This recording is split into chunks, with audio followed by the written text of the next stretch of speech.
Diane Sahms is the author of 8 poetry collections, most recently Blues, Prayers, and Pagan Chants.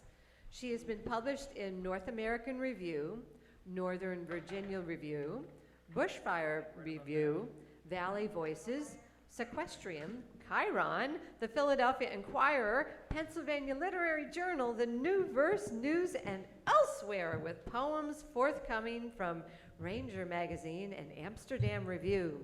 She is poetry editor at North of Oxford. Diane Sahms. Thank you. It's always great to be at Cafe Improv. My first poem's entitled Vanishing Rant. When one by one all has come undone, when spring's passing has fluttered everything down, when collapsed tulips petals are weightless butterflies, when heart startles into porcupine quills, when mind's junkyard is nothing but juxtaposed thoughts, when oasis of each eye is a desert, when all that you once cared about sinks into quicksand, when demons' bleaked winged spirits shadow existence, when arrows of sorrow fill naked skull with trauma, when nerves deep beneath skin's field are shell-shocked soldiers, when everyone is lost in a kind of limbo, trench warfare, aftershock, when decadent and horrific suggestions brew in brain's cauldron, when poisonous ideas grind you down as grist wheels flattening, when wind blows dead ashes of your image into hologram, when memory's hope chest is tightly closed with vaporous mothballs, when shame perforates your being, fills it with holes, when words fall with levers released through a hidden trapdoor, when you collapse, fold in on yourself like a miniature paper umbrella, shapeshift as falcon, shrill to the notion, life's an illusion, vanish.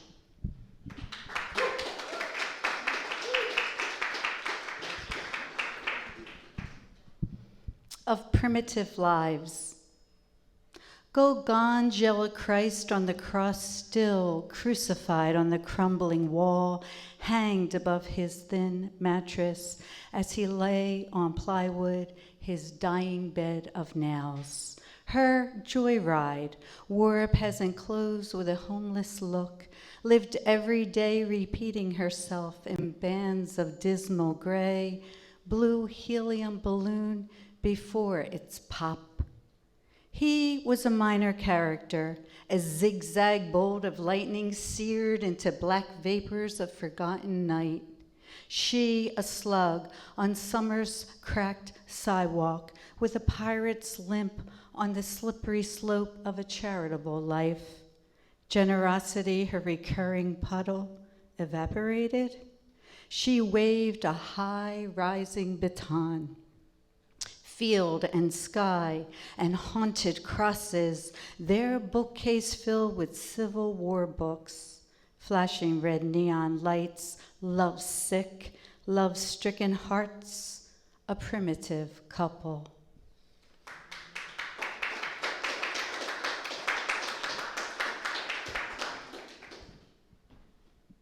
Of a wax man.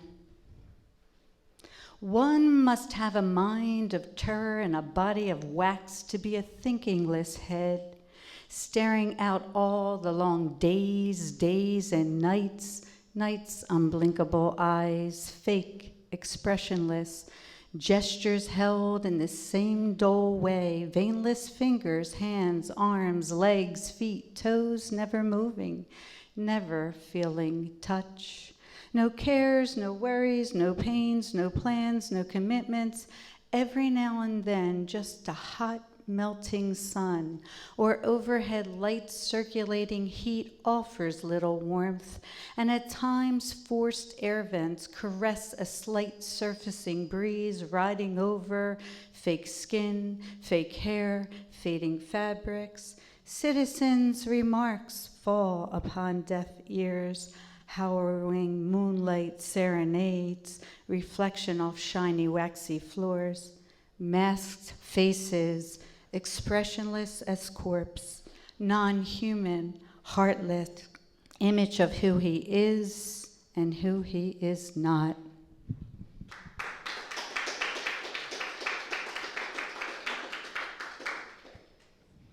Of image. But you say I'm just an image of myself. Mirrors, reflection, every movement reversed.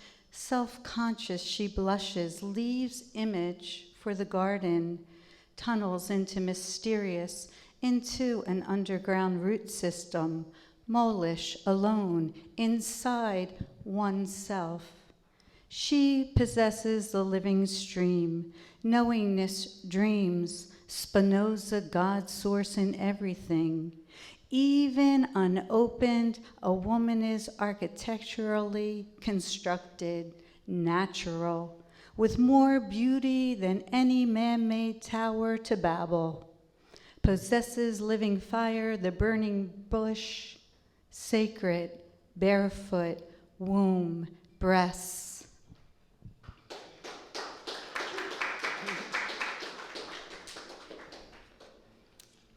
Of stark realism. This is for my Aunt Peg, who died of pulmonary fibrosis. Of her head banging against mattress of an inclined hospital bed, as if her head a boxer's glove, mattress a punching bag, body diminished as a straw weight. Round after round, watching this pounding, my unvoiced thoughts. Aunt Peg, your voice is muted, and this your final fight. And again, you are leaving here like smoke separating from fire. And again, ghost of you is escaping from your beaten down body. And again, the aunt that you once were is invisible to me now. And the you, and the you, and the you I knew is being knocked out. I pray the rosary, looping beads, draped, joined hands. What else is there for me to do, to believe in? There's so much I want to ask, so much I want to say to you through your open-eyed, blank face stare. Can you see soul's ascension, leaving this confusing dream, embattled life? Numerous stakes-driven thorns, pulmonary fibrosis, crowning each knocked out lungs, deflated balloon, each fist ungloved. Limp hands leaving mine. Has spirit risen? This less question as the bleeding out, referee's final count, last bead of the sorrowful mysteries, this crucifixion, asphyxiation, exhaustion, shock.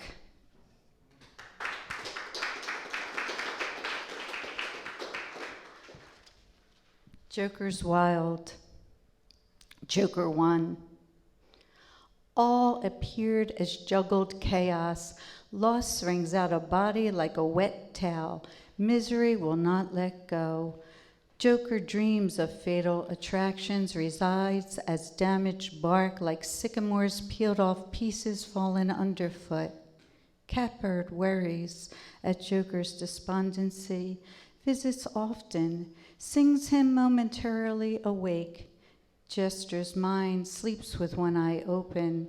Mole gathers to underbelly like stagnation. Sun beats. Catbird pecks hope out of dust. Joker 2. Blues, tattered mind washed out as torn denim. Inside, at seedless core, Joker is a strawberry poisonous dart frog. Joker is a numb mannequin behind a face of fragility.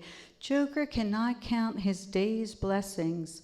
Joker cannot scrape the gum of his being off the floor of existence. Joker wants to give it all up and is willing just to let the waves roll over the shell of an acrobatic body, and is willing to allow ancient spirits of buffalo to stampede the plains of deep despair.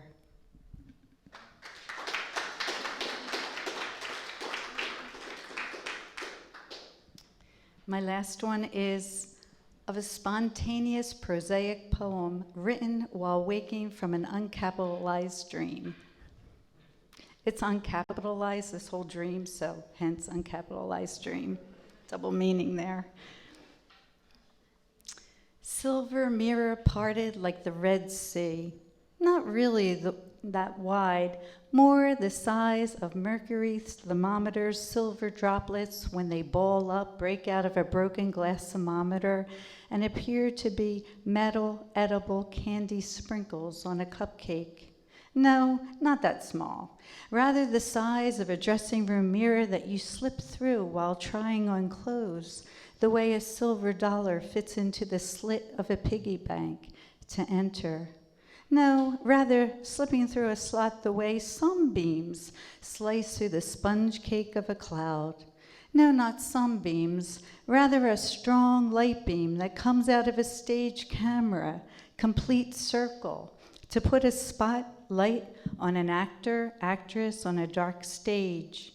Yes, that's it. Slipping through life's mirrors, being present, center stage in darkness, and having the circle of light find you, shine on you, as if the circle of light is something you slip into when you're born and slip out of when you die.